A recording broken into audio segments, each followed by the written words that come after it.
opening statement. Thank you very much, Mr. Chairman. And I also look forward to working with you and the entire subcommittee on an incredibly important topic to our country. I also want to thank our witnesses for being here this morning. I think we can all agree that all of us here care about a safe and secure border. We all care about stopping human trafficking. We all care about the fentanyl crisis, prosecuting traffickers, and using every tool available to us to shut down cartels. I also hope that we care about the humanity of migrants who are crossing the border oftentimes out of desperation or out of suffering in their home countries. We look forward to having a Customs and Border Protection team here, of course, that are also going to be demonstrating, I believe, some canine animal security techniques, which we look forward to seeing. And I want to thank Commissioner Sabatino and Director Salisbury for being here today and for your service to our country. Thank you very much. Now, in November of 2021, President Biden and congressional Democrats passed an infrastructure bill that I believe the support of only a few Republicans that included $430 million to expand Customs and Border Protection for facilities and to improve screening capabilities at our ports of entry.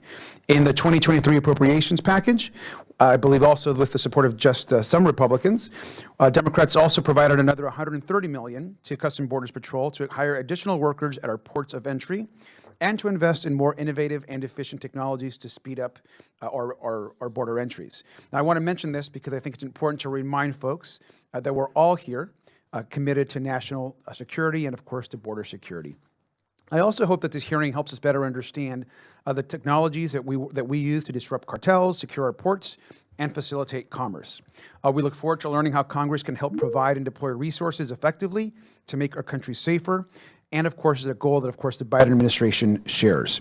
I'm also particularly interested in this issue because I represent the Port of Long Beach and our seaports in California.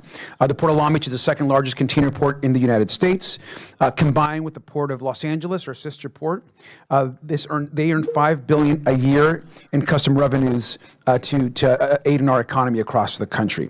Our ports also impact 2.6 million jobs throughout the U.S. and are linked directly to workforce development across the nation. And so this is a very important issue for us as well in California. We all know that ports are an important engine of commerce for this country. We oftentimes talk about what's happening at the southern border, but we also know that ports are an important part of the work that you all do, and so we thank you for that work. Now, it's the federal government's job to foster commerce and ensure that goods drive our national economy safely and quickly. Throughout our experience, particularly with the pandemic, we've seen how bottlenecks actually impact the economy very dramatically. So we want to strive between not only security, but also commerce, and how we find that balance is really important. It's really critical that we strive to screen all vehicles and cargo for dangerous drugs, contraband, and threats, and do so efficiently. And that includes our ports of entry, and that includes our ports across America.